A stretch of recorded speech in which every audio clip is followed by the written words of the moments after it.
나오신 여러분들을 주님의 이름으로 환영합니다. 예배를 통해서 부어주시는 하나님의 풍성한 은혜가 우리 모두에게 임하여지기를 주님의 이름으로 축원합니다. 우리 이 시간 91장 찬송하시면서 예배에 나아가십시다. 91장 찬송입니다.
걸어가신 주님, 우리가 사는 이 땅 위에 우리의 동서남북을 바라보아도 어느 한 곳에 소망이 있는 곳이 없음을 저희들이 느낍니다. 날마다 들려오는 소식은 낭패와 실망을 당할 수밖에 없는 이러한 삶의 현장임을 저희들이 깨닫습니다. 이 아침에 저희들을 주의 제단에 함께 불러주셔서 예배 자리로 우리를 부르신 그 주님은 세상의 소망이심을 고백할 수 있도록, 세상의 기쁨이 될 수 있는 은혜의 중심이 될 수 있도록 인도해 주신 주님이심을 저희들에게 깨닫게 하시고 고백해 하심을 감사합니다. 오늘도 예배의 자리로 나올 수 없는 죄인들인 것을 저희들이 잘 압니다. 그러나 하나님이 세상을 이처럼 사랑하셔서 독생자 그리스도를 이 땅 위에 보내시고 그가 우리의 모든 죄의 짐을 친히 담당하셔서 오늘도 우리가 주 안에서 하나님의 자녀의 신분으로 회복되어짐으로 이 시간도 주님 앞에 나와 자녀의 신분으로 하나님 앞에 예배할 수 있도록 은혜 베풀어 주신 것을 감사합니다. 예배하는 모든 주의 백성들에게 이 시간도 주님의 놀라우신 은혜가 임하게 하시고 갈급한 우리의 심령의 예배로 풍성한 은혜로 채워주시는 하나님의 은총을 저희들이 깨닫게 해 주옵소서. 예배 지종을 온전히 전능하신 하나님의 손에 올려드리오니 연락해 주실 줄로 믿사오며 예수님의 이름으로 기원하옵나이다. 아멘. 다 같이 일어나셔서 635장 찬양하십시다.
오늘 교동문은 제58문입니다. 58문. 교동문 제58문입니다. 보라, 형제가 연합하여 동거함이 어찌 그리 선하고 아름다운고, 머리에 있는 보배로운 기름이 수염 곧 아론의 수염에 흘러서 그의 어깨까지 내림같고, 헐몬의 이슬이 시온의 산들에 내림같도다. 거기서 여호와께서 복을 명령하셨나 곧 영생이로다. 아멘. 사도신경으로 우리의 신앙을 함께 고백하십시다. 전능하사 천지를 만드신 하나님 아버지를 내가 믿사오며 그 외아들 우리 주 예수 그리스도를 믿사오니 이는 성령으로 잉태하사 동정녀 마리아에게 나시고 본디오 빌라도에게 고난을 받으사 십자가에 못 박혀 죽으시고 장사한 지 사흘 만에 죽은 자 가운데서 다시 살아나시며 하늘에 오르사 전능하신 하나님 옆에 앉아 계시다가 저리로서 산자와 죽은 자를 심판하려 오시리라. 성령을 믿사오며 거룩한 공회와 성도가 서로 교통하는 것과 죄를 사하여 주시는 것과 몸이 다시 사는 것과 영원히 사는 것을 믿사옵나이다. 아멘. 앉으십시다. 찬송가 45장 찬송입니다. 45장 찬송.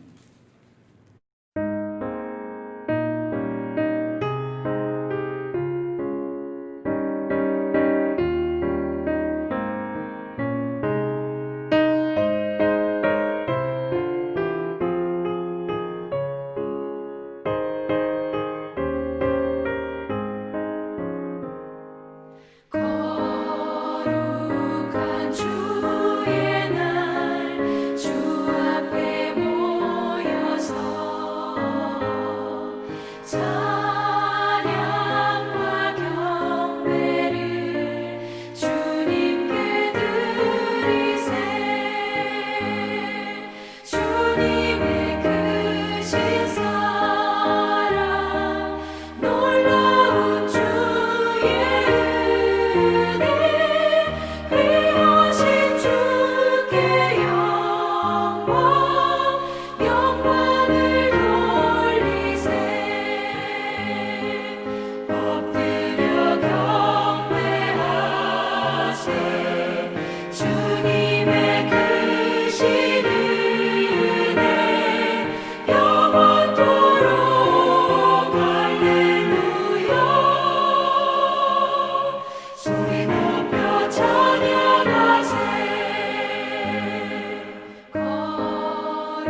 정철근 목사님 기도 인도하시겠습니다.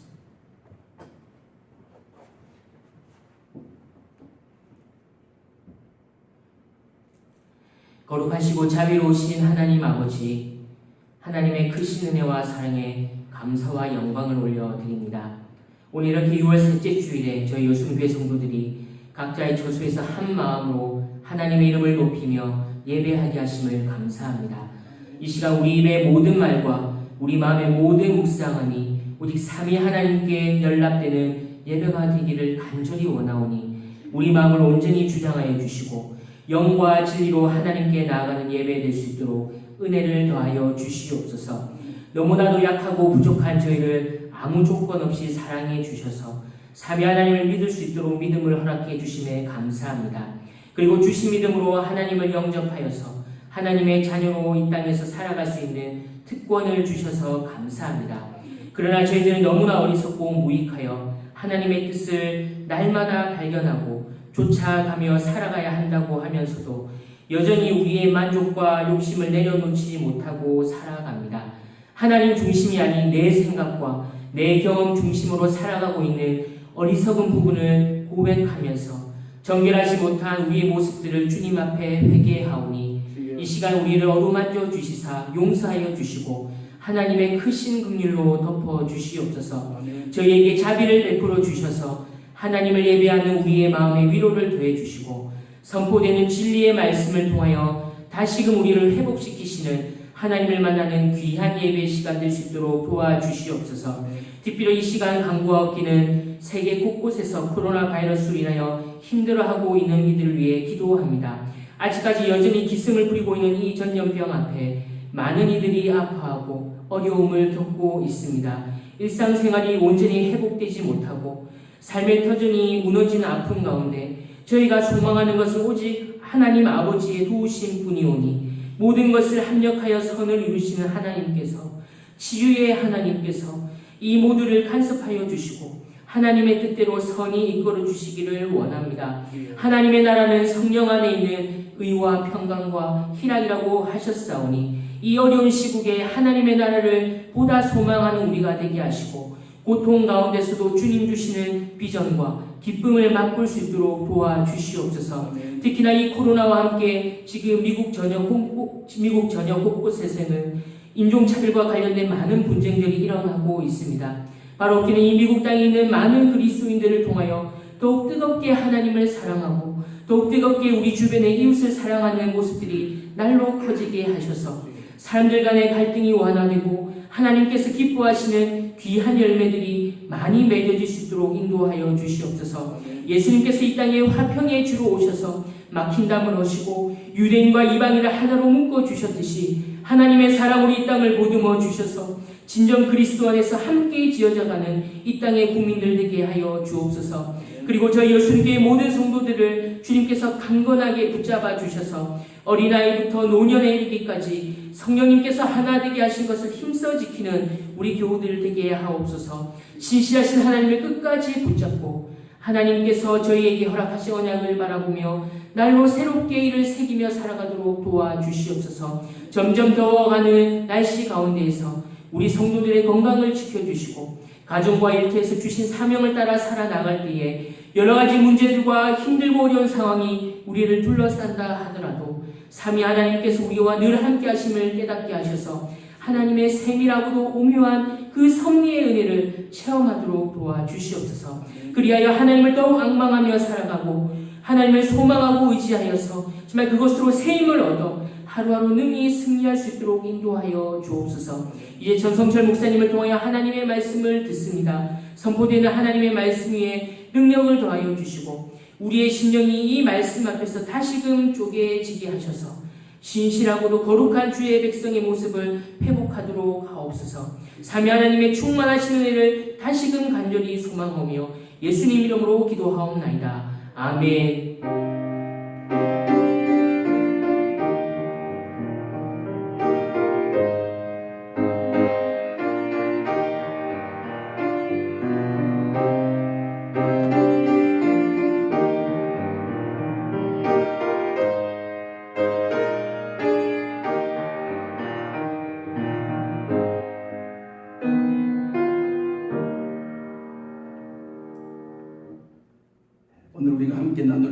말씀은 여호수아서 13장 1절 말씀입니다. 여호수아서 13장 1절에서 7절까지 말씀을 우리 가족들이 함께 합독으로 한 목소리로 오늘 이 본문 말씀을 읽도록 하겠습니다. 여호수아서 13장 1절입니다.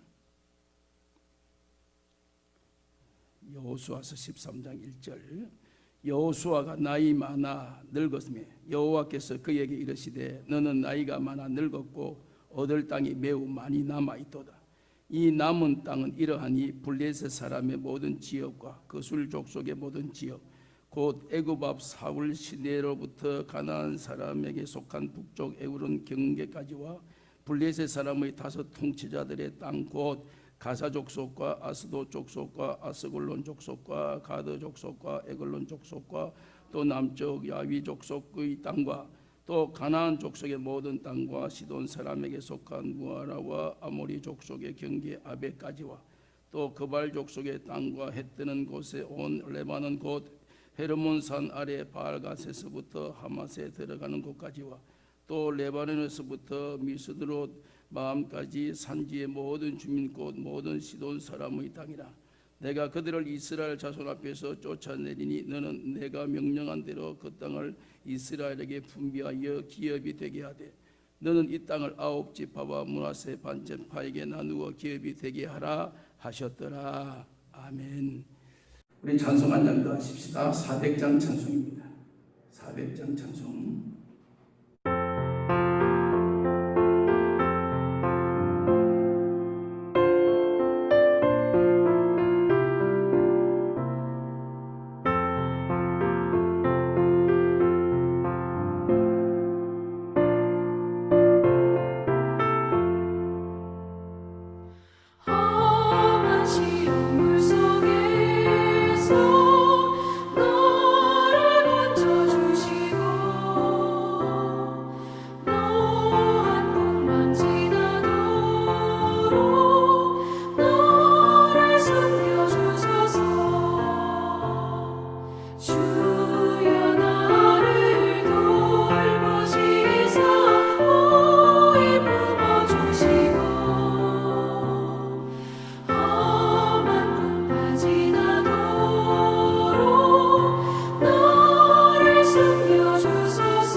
할렐루야. 하나님의 은혜를 찬양합니다.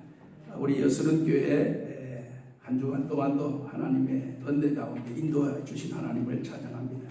우리 함께 전에는 옆을 보고 인사했지만 요즘은 시대가 그런 시대입니다. 앞을 보면서 한번 힘차게 인사하는 시간을 가지십시다. 예수님이 희망입니다. 예수님이 희망입니다. 예수님이 희망입니다. 예수님이 희망입니다. 예수님이 희망입니다. 예수님이 희망입니다.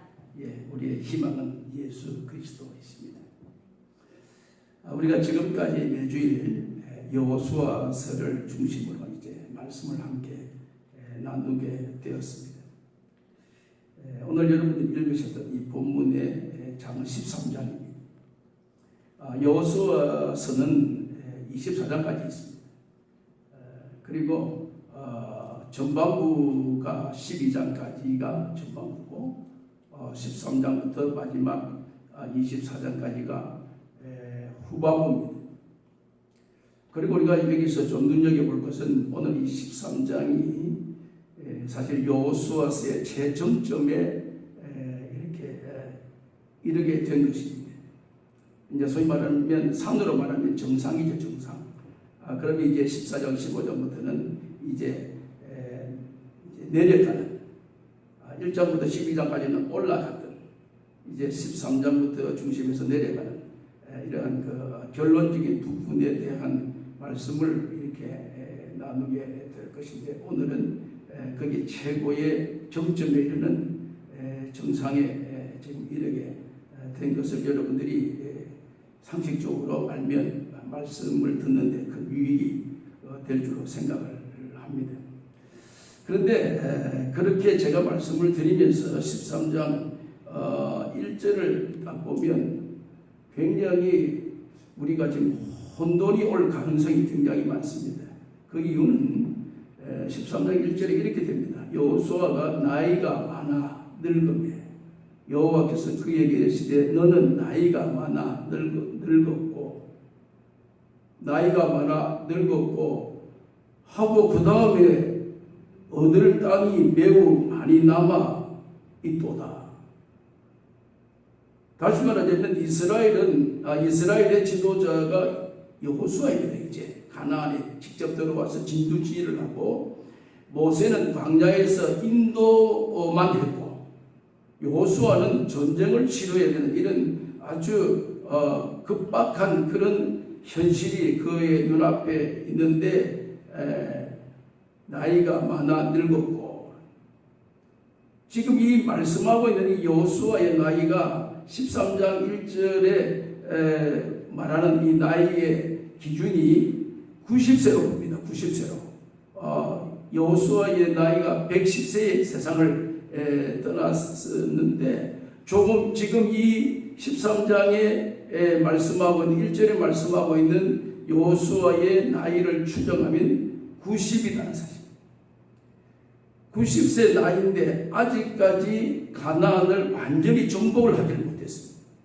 가나안을 완전히 다 이제 정복해서 데리고 갔던 12지파 그 많은 식솔들을 다 이제 분배를 해서 자기가 살 거주지를 정해놓고 여기에서 이제 갓지파, 스불론 지파, 납달리 지파 이렇게 분배를 해서 사는 것을 마치게 되고 저들이 이제 안정된 삶을 시작하게 되었더라. 여호수아가 나이 많아 늙었고 이제 하나님이 부르심에 뭐 요런 스케줄로 가면 우리가 빨리 받아들이기 쉬운데 또 빨리 우리가 이해하기도 쉬운데 지금 이 말씀은 나이는 많았는데 아직까지 정복해야 될 땅이 많이 남아 있다라는 것입니다.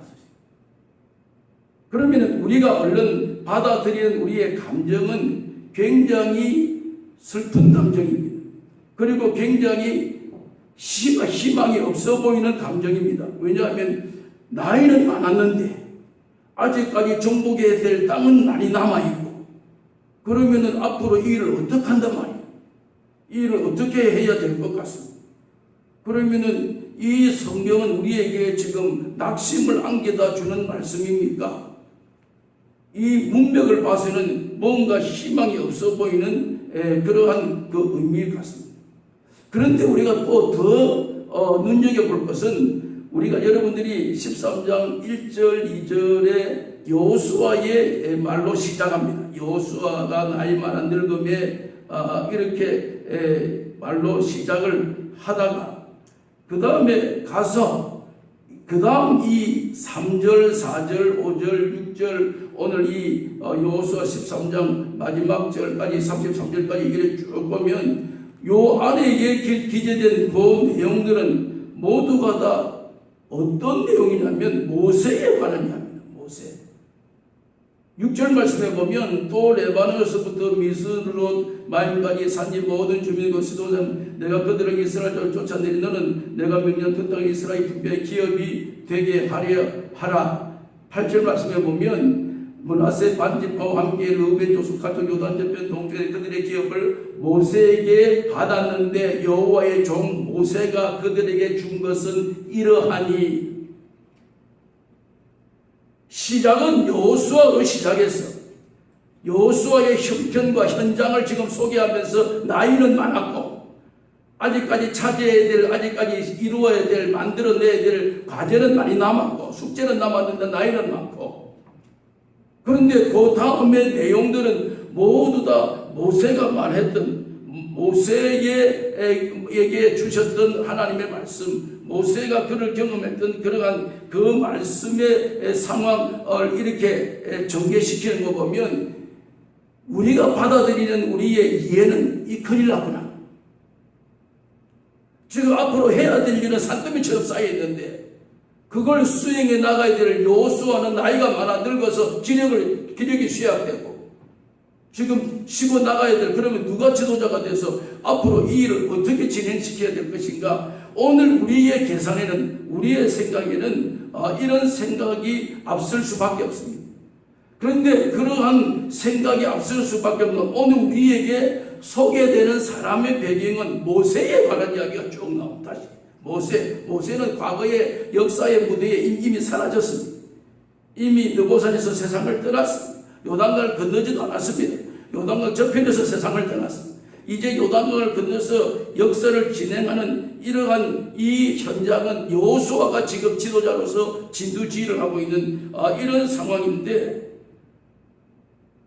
이에게 굉장히 걱정되는 그런 것의 상황을, 여러분, 하나님의 말씀의 성경은 우리에게 낙심을 소개하는 말씀은 전혀 없습니다.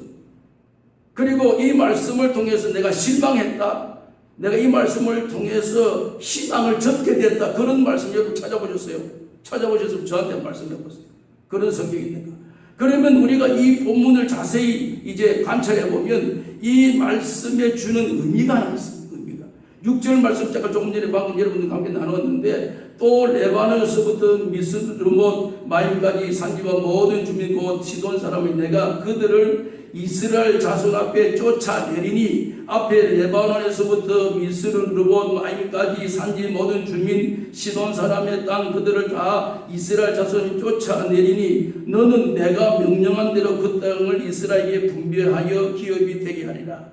이스라엘 자손 앞에 쫓아내리니 너는 내가 명령한 대로. 누가요? 너는 누굽니까? 이스라엘. 누가? 하나님이 명령한 대로. 이 말씀의 주된 핵심, 아니 여호수아서의 전체적인 맥락을 한마디로 말씀하시라고 한다면, 내가 걱정해서 이 일을 이루어낸 적이 없다라고 하는 사실. 그것을 바꾸어 말하면 내가 붙들고 씨름하고 힘써서 되는 것이 아니라는 사실을 우리에게 밝혀주는 것이 여호수아서의 주된 핵심이고 본질이라는 사실입니다.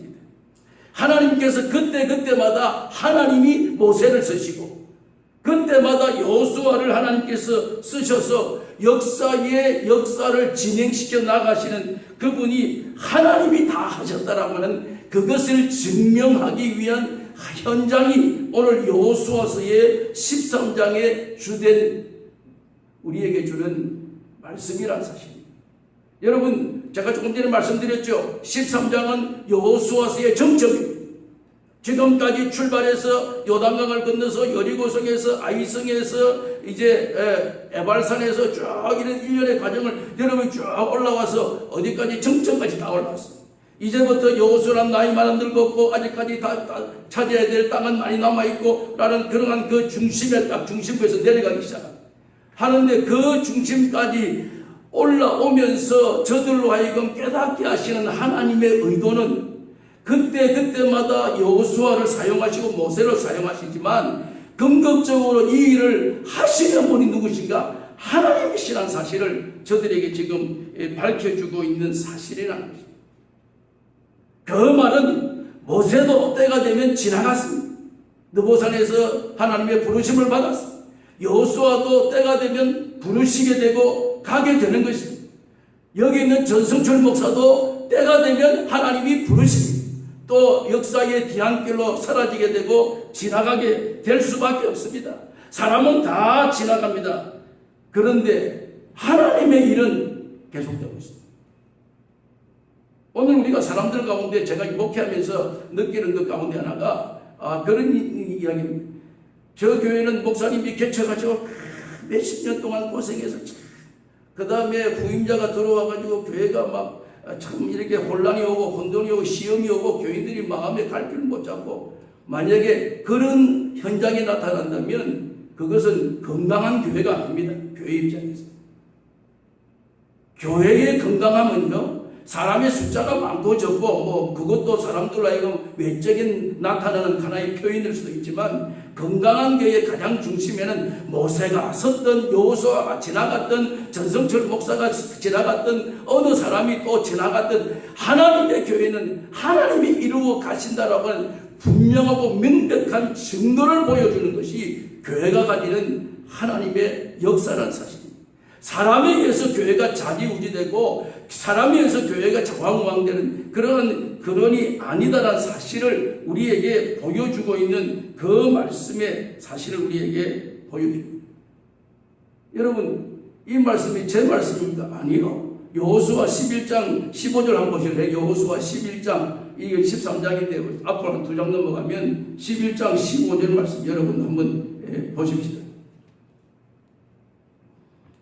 여호수아 11장 15절 여호와께서 그의 종 모세에게 명령하신 것을 모세는 여호수아에게 명령하였고 여호수아는 그대로 행하여 여호와께서 모세에게 명하신 모든 것을 하나도 행하지 아니한 것이 없었더라.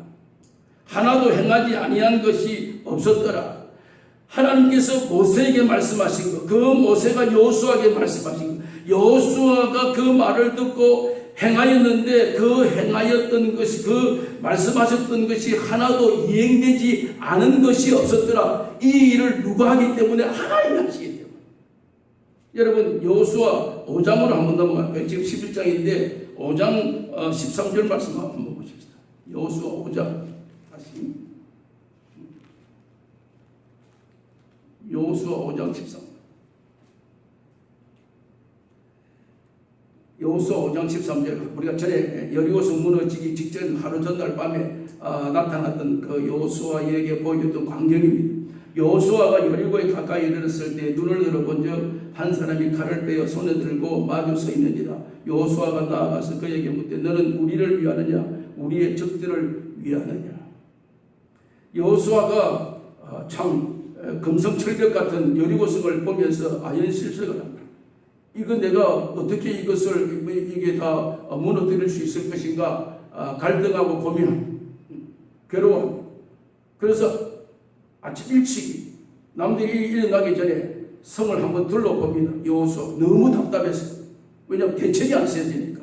지도자로서 백성들을 이제 가나안을 들어가기 여리고성을 필히 통과해야 되는데 이걸 어떻게 통과해야 되는지 계획이 안 섭니다. 사실 지도자가 그럴 때 참 답답하고 고독하지요. 남들이야 뭐 따라가면 되지만 지도자는 이럴 때 힘듭니다. 그래서 일찍 일어나서 성을 딱 보는데 자기 앞에 갑자기 어떤 한 사람이 칼을 딱 빼어들고 있습니다. 딱 빼어들고 있으니까 여호수아가 깜짝 놀랐습니다. 놀라고 당황하면서 묻으며 당신 누구냐? 그러니까 그 사람이 나는 하늘에서 보낸 군대 장관이다. 그러면은 당신이 지금 여기 왜 왔냐? 가나안을 이제 대표해서 우리 이스라엘 백성 여기 못 들어가게 막기 위해서 너가 지금 여기 서 있냐? 아니면 우리를 지원해서 가나안을 공격하는데 우리에게 이로움을 주기 위해서 너가 하늘에서 왔다면 너는 뭐냐? 너가 내 편이냐? 너가 상대방 편이냐? 너가 가난한 사람을 대표하냐? 우리를 대표하는 것이냐? 여러분, 오늘 우리 인간이요, 예수를 믿든 안 믿든 우리 모든 사람들이 가지고 있는 결정적인 단점이 하나 있습니다.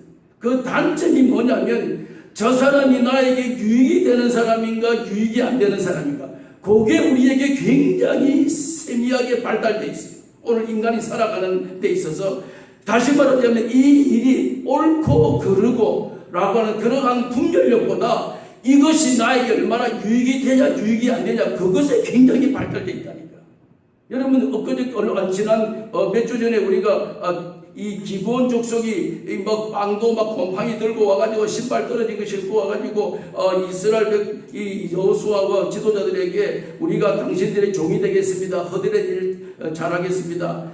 하나님께서 출애굽할 때 모세에게 엄히 경고하기를 너희들은 거기 가서 절대로 거기 있는 거주민들과 조약을 맺지 말라, 언약하지 말라 라고 하는 분명한 하나님의 명령과 하나님의 계명이 있음에도 불구하고 저희 이스라엘 백성이 현장에 가서 여호수아를 이시해서 그 이야기를 듣는 순간에 이것이 옳고 그러냐 라는 그런 분별력이 싹 없어져 버립니다.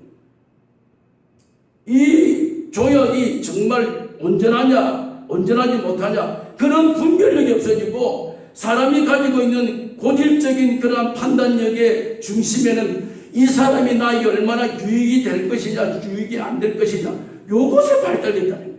그러니까 조약을 체결해버리고, 조약을 하지 말라고 명령을 하고 있는 명령은 다 잊어버리고, 이 사람이 나에게 종이 되어서 내 허드렛 일을 이 사람이 도맡아 해준다는데 얼마나 내가 편리하게 살겠냐, 그러니까 나에게 유익이 되겠구나. 그러니까요, 여호수아가 그 칼을 빼어있던 장군에게 묻습니다. 너는 우리 편이냐 상대방 편이냐?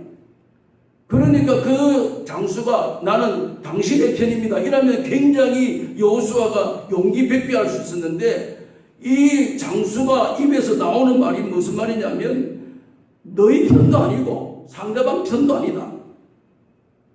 그러니까 여호수아가 혼란에 빠져 저 사람이 과연 누구냐 그러면 어디다, 나는 하늘나라에서 온 하나님 나라의 군대 장관, 내가 하나님이다.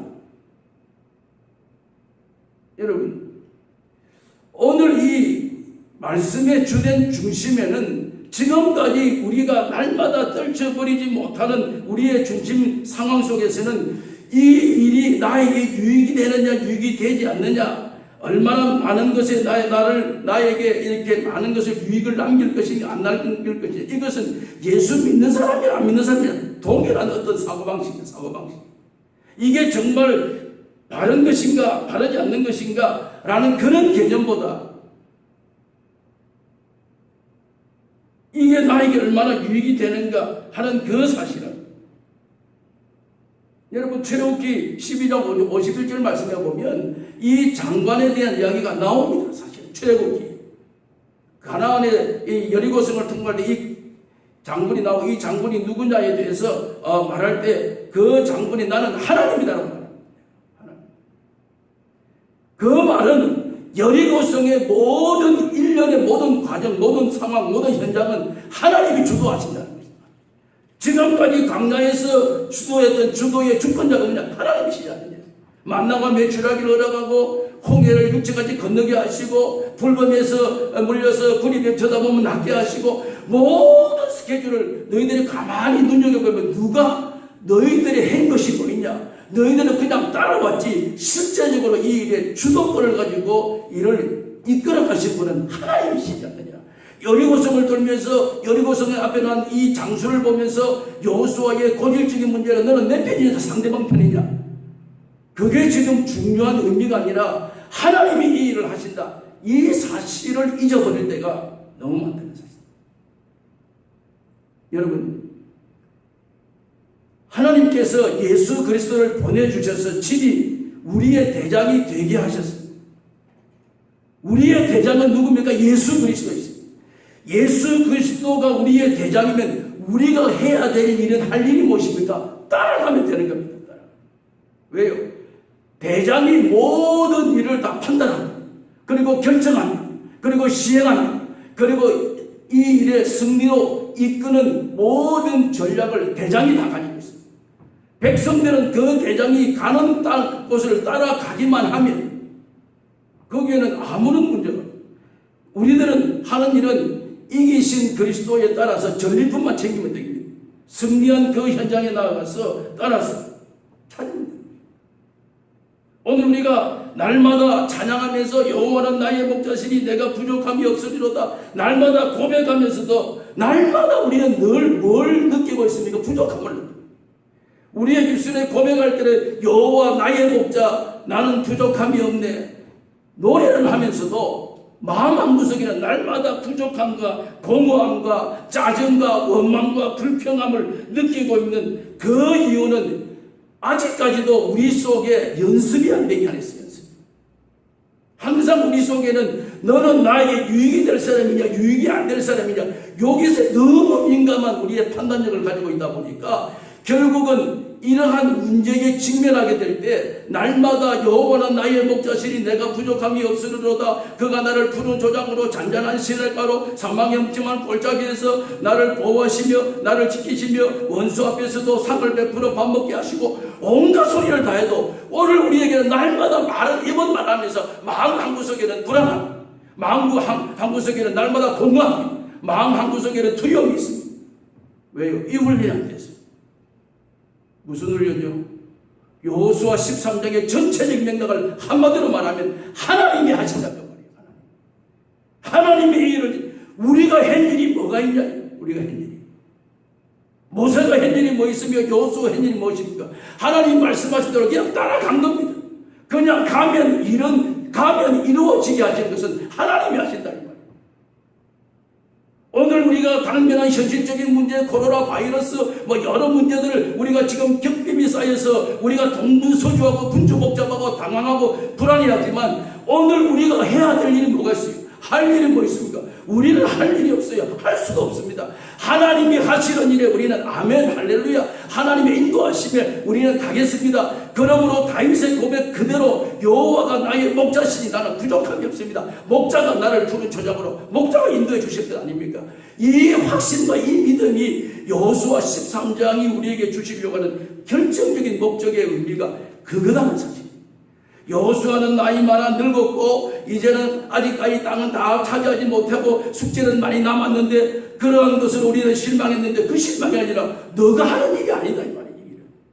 나이가 많고 나이가 더 늙었고 젊었고 그런 이 사유약 문제가 아니라 이 일은 하나님이 주도하신다 하는 사실을 우리에게 밝혀주는 거죠. 여러분 창세기 13장에 여러분 아시는 대로 한 예를 들어볼까요? 아브라함과 롯이 있습니다. 아브라함의 조카가 롯이 나와서 갈대아 우르를 떠나서 조카가 따라 나왔어요. 어느 정도 지점이 되어서 이제 각각 살게 되었어요. 같이 잘 사는데 어느 정도 롯이 크다 보니까 이제는 삼촌인 이 아브라함과 삼촌의 식구와 롯의 식구가 이제 편편하게 맞서기 시작. 그리고 그 밑에 식솔들이 또 있습니다. 식솔들이 있는데 그들이 하는 그 직업이 전부 다 양을 키우는 이런 직업이니까 서로가 양이 잘 먹을 수 있는 초장이 어디 있는지를 눈여겨보고 맨날 그것을 쫓아다니게 양을 잘 키울 수 있으니까. 그러다 보니까 어느 지역을 초장을 맡았는데 아브라함의 이 종들이 와서 먹이려니까 롯의 종들이 와서 싸움을 겁니다. 어제 우리가 맡았는데 왜 네가 왔냐? 어디 오늘 보니까 나무적 경계가 없던데 하도 싸우니까 아브라함이 보니까 이래가지고는 집에 평안이 없어서 안 되겠다. 롯을 부릅니다. 불러서 야 롯아 아무래도 이제 너도 컸고 너도 이제 자립을 해야 될 때가 됐으니까 우리 서로 갈라지자.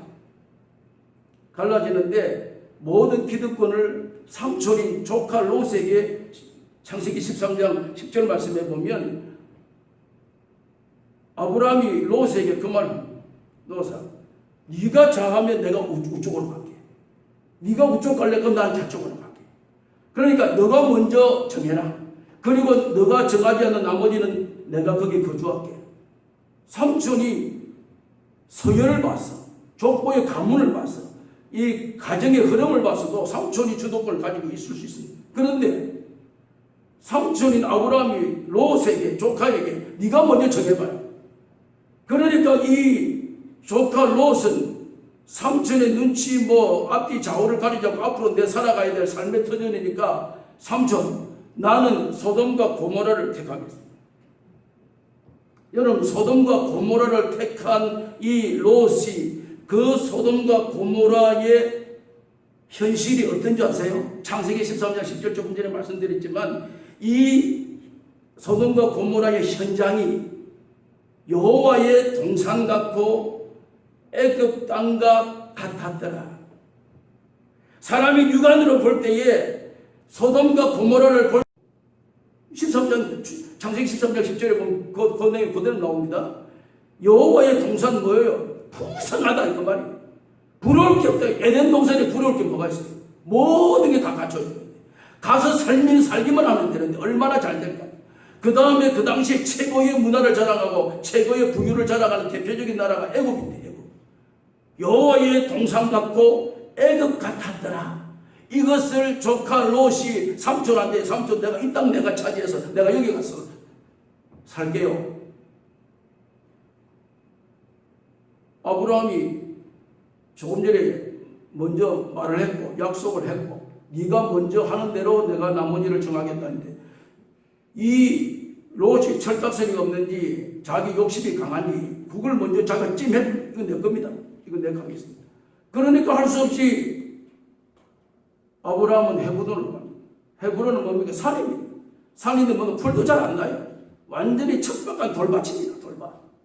옛날에 지금이야 다 똑같아. 헤브론 지금도 돌밭이야. 거기서 양을 먹이고 목축업을 하기는 그게 불가능한 그런 일이지. 그럼에도 불구하고 이 아브라함이 조카 롯이 각각 헤어졌어요. 여러분 그때의 10절 말씀에 창세기 13장 10절 말씀에 보면 그것을 정할 때에 롯이 10절에 이래 나옵니다. 이에 롯이 눈을 들어 소돔과 고모라를 보니 눈을 들어. 여러분 히브리 문법에 의해서 이 눈을 들어라고 하는 것은 발꿈치를 들어서 그냥 앉아서만 서서 발꿈치를 들어서 자기의 앞날의 인생을 계획하는 그러한 의미를 부여할 때에 쓰는 단어가 눈을 들어라는 단어였습니다. 그냥 눈을 들어서 보는 게 아니고 눈을 든다고 해서 내 앞날의 운명이 어떻게 될 것인가, 내 앞날이 어떻게 살아야 될 것인가, 나는 어디 가면 잘 살 수 있을 것인가, 어디 가면 풍요롭게 살 수 있고 나와 내 후손들이 이렇게 마음 놓고 안전한 삶을 거주할 수 있을 것인가. 요때에 쓰는 단어가 히브리 문법에서 눈을 들어라고 하는 이 단어. 롯이 눈을 들어. 여러분 눈을 든 주체가 누굽니까? 롯입니다. 롯 자신이 눈을 들어서 소돔과 고모라를 봤습니다. 여러분 창세기 13장 14절에 보면요, 10절 말씀에 롯이 눈을 들어 봤지만 14절에 보면 이에 아브라함이 롯이 떠난 다음에 여호와께서 아브라함에게 말씀하여 이르시되, 여호와께서 하나님께서 아브라함에게 눈을 들어라. 앞에 10절에는 롯이 눈을 들어 소돔과 고모라를 본지라. 14절에 와서는 롯이 떠나가고 난 이후에 자기 삶의 거주지를 정하고 난 이후에 있는 이 아브라함에게 하나님이 찾아오셔서 아브라함아 눈을 들어라. 여러분 이 눈을 들어라의 주체가 누구면 하나님이십니다. 여기에 인간의 삶의 근본적인 삶의 길이 달라집니다. 길이 여기서부터 달라지기 시작합니다. 오늘 우리가 평생 붙잡아야 될 우리의 삶의 가장 중요한 그러한 그 기초, 그 삶이 어디냐? 내가 눈을 들어서 내 살 길을 계획하고 내 앞날을 계획하고 앞날에 대해서 나의 생각을 가지고 내가 눈을 들 것인가? 하나님이 눈을 들어라. 하나님이 내 삶을 주도해 가실 것인가 하는 것에 대한 갈림길로 나타난 결과가 어떻습니까?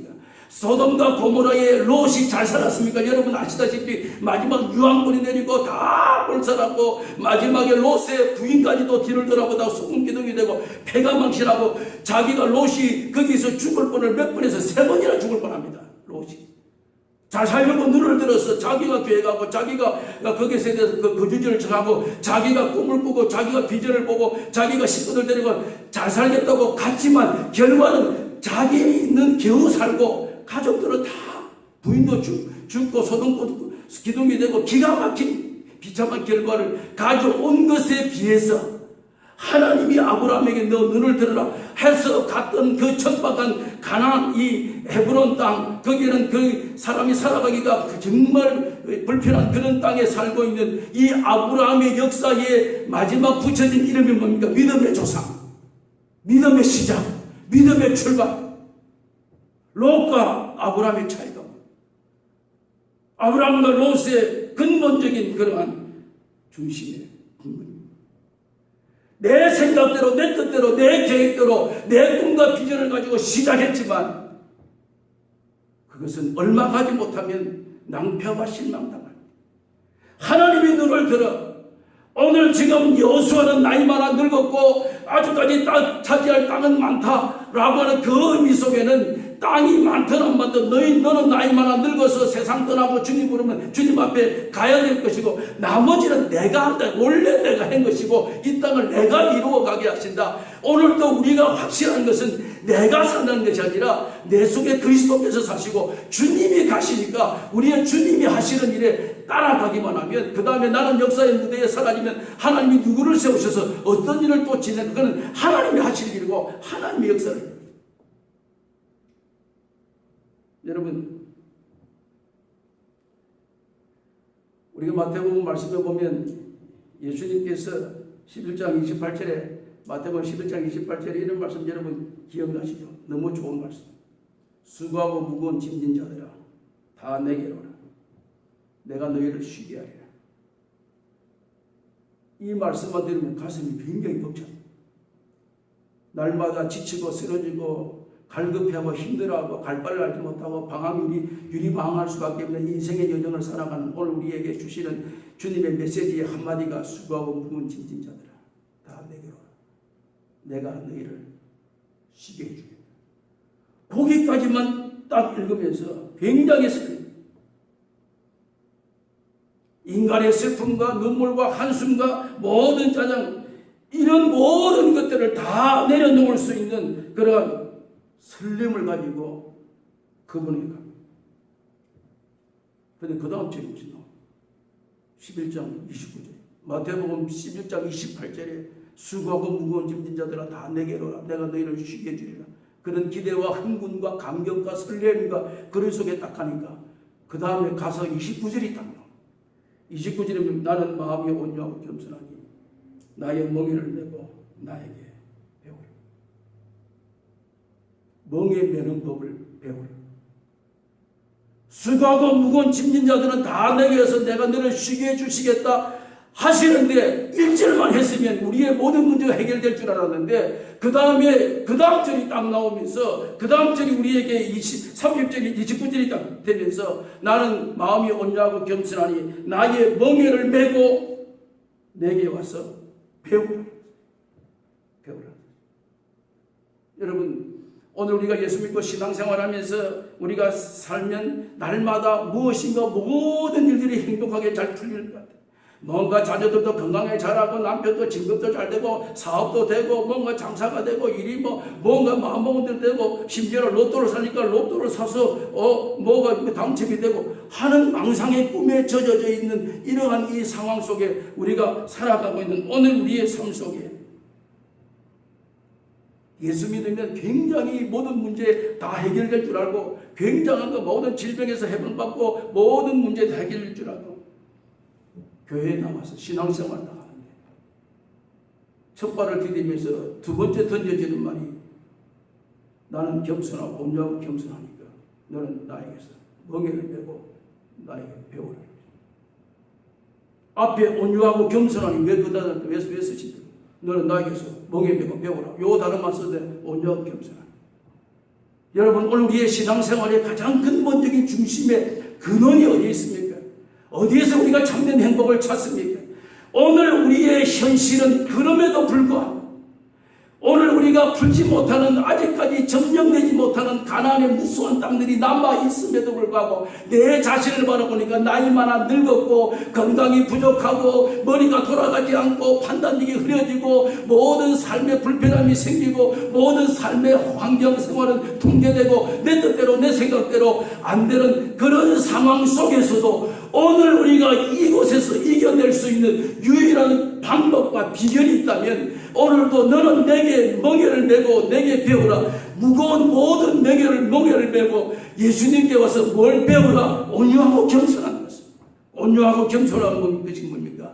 오늘 이 환경 속에서 내 마음에 참된 평안이 있는 것은, 참된 행복이 있는 것은, 그럼에도 불구하고 나는 예수님과 함께 동행하는, 오늘도 하나님이 일을 하시고 나는 그 하나님 은혜 가운데 내 삶이 이루어져 가고 있다는 이 사실을 확실하는, 이 사실을 확실히 믿는, 이 사실을 깨닫는, 그러므로 말미암아 우리의 입에서 나오는 고백은 주와 같이 길 가는 것 어찌 기쁜 일이 아닌가. 한 걸음 한 걸음 주 예수와 함께, 이것이 우리의 참된 행복이다.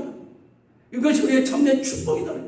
모든 사람들이 수고하고 무거운 짐을 지고 있지만 오늘 우리도 동일한 수고하고 무거운 짐을 지고 있지만 우리에게 참된 기쁨이 되는 것은 오늘도 이 짐을 맡아주신 주님과 한 걸음 한 걸음 주와 동행하는 이러한 우리의 남은 생을 살아갈 수 있다고 하는 이 사실 앞에 우리는 감동이 되는 것입니다. 우리의 설렘이 되는 것입니다.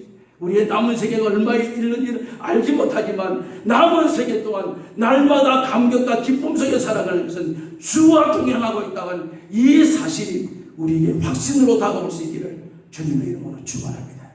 살아계신 하나님, 이 아침에 저희들에게 이 땅 위에 바라보면서 날마다 우리의 판단력이 잘못된 것으로 40년 동안 방황하고 있는 오늘 이스라엘 백성의 그 모습의 꼴몰이 우리의 꼴몰과 동일한 것이 있습니다.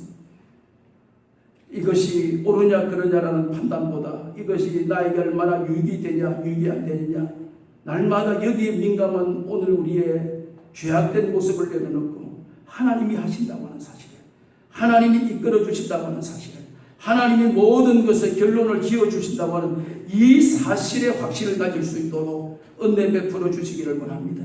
여호수아는 나이 많아 늙었고 그들의 앞에는 아직까지 미정복된 땅이 많이 있고 라고 하는 부정적인 생각이 아니라 땅이 많이 남았든 많이 남지 않았든 내가 할 일은 하고 하나님께서 이루어 가시는 것에 우리는 바라보며 감격할 수 있는 저희들이 될 수 있도록 은혜 베풀어 주시고 우리의 남은 생이 주와 동행하며 기뻐하며 찬양하며 나아가는 우리의 생이 될 수 있도록 하나님 축복해 주시옵소서. 예수님의 이름으로 기도하옵나이다. 아멘.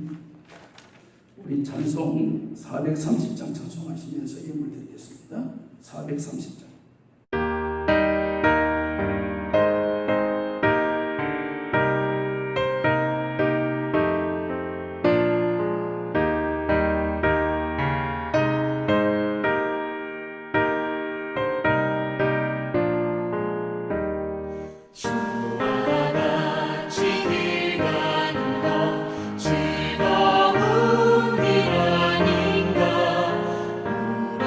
주님 걸어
날마다 우리가 결정하고 우리가 길을 걸어가므로 혼란이 오고 시행착오가 생기고 문제가 발생되므로 실망하고 좌절하고 실망에 빠졌던 지금까지의 우리의 삶의 현 주소였으니 이제는 주와 함께 길 가는 것이 얼마나 즐거운 것인가를 경험할 수 있는 저희들 되게 해 주시옵소서. 받은 은혜에 감사하여 예물을 주님 앞에 봉헌합니다. 감사 예물 드린 주의 백성들에게 그의 감사가 그의 삶을 아름답고 풍요롭게 이루어 놓게 해 주시기를 원합니다. 10분의 1을 구별하여 말씀대로 살려고 힘쓰는 주의 백성들에게 하늘과 땅과 원천의 복으로 하나님께서 풍성하게 채워주시고 우리와 우리의 자손들이 이것을 보고 하나님의 축복이 무엇인가를 세워볼 수 있는 지혜를 허락해 주시기 원합니다. 주일 예물과 선교 예물과 건축 예물 구별하여 주님께 올립니다. 연락해 주시고 우리에게 풍성한 은혜를 베풀어 주셔서 날마다 쓸 것을 공급하시는 하나님의 은혜를 찬양하는 우리의 남은 생이 될 수 있도록 은혜를 베풀어 주시기를 원합니다. 이제는 죄악 가운데서 우리를 구원해 주신 우리 구주 예수 그리스도의 크신 은혜와 하나님 우리 아버지의 무한하신 사랑과 성령님의 교통하심과 위로하심이 하나님이 하시는 놀라운 현실을 우리는 바라보며 감사하며 찬양하며 나아가기를 다짐하는 사랑하는 모든 주의 백성들 우리 위에 이제로부터 영원 무궁토록 함께 계시는지어다. 아멘.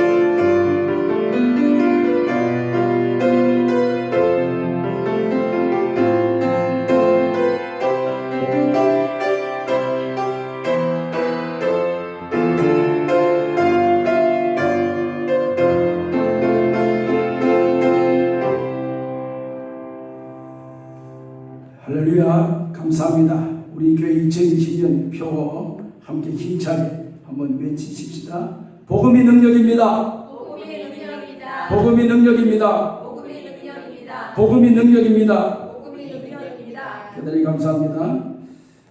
알려드리는 말씀은 우리가 6월 마지막 주일, 오늘이 이제 셋째 주일이니까 다음 주일 저희 교회에 공동의회를 개최합니다. 공동의회는 저희 교회에 세례 받으시고 6개월 이상 참석한 사람은 회원이 됩니다. 공동의회 소집의 목적은 이번 저희 중남부 노회에서 저희 교회에 장로님으로 협동장로님으로 심하고 계시는 권영석 장로님에 대한 장로 지명 허락 투표입니다.